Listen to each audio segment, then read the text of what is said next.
এই গণভোট হচ্ছে এই সরকারের একটা প্রহসনের মতো। কারণ ৪টা অপশন একই উত্তর। ৪টা অপশনের জন্য আলাদা আলাদা উত্তর করার জন্য সুযোগ দেওয়ার দরকার ছিল, হ্যাঁ অথবা না। এখন আমার একটা অপশনের সাথে মতের মিল হইছে, আরেকটার সাথে নাই হইতে পারে। এখন বাধ্য হয়ে আমাকে হ্যাঁ অথবা না যেকোনো একটা বেছে নিতে হচ্ছে।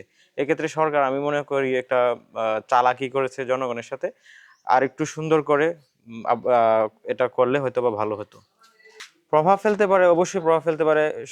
সরকার কাঠামো এবং রাষ্ট্র কাঠামোর মধ্যে বড় ধরনের একটা পরিবর্তন তো আনবেই, যদি মানুষ হ্যাঁর পক্ষে বেশিরভাগ ভোট দেয়। তো এই ক্ষেত্রে আমাদের যে শাসন ব্যবস্থা এবং সিস্টেমের মধ্যে বড় ধরনের একটা প্রভাব এবং পরিবর্তন এবং ক্ষমতার মধ্যে একটা পরিবর্তন আসবে। অনেকে বলছে যে ভারসাম্য আসবে। এখন এইটা পরবর্তীতে যখন অ্যাপ্লাই করা হবে তখন বোঝা যাবে যে এটা কতটুকু ফলপ্রসূ হয় আর কি।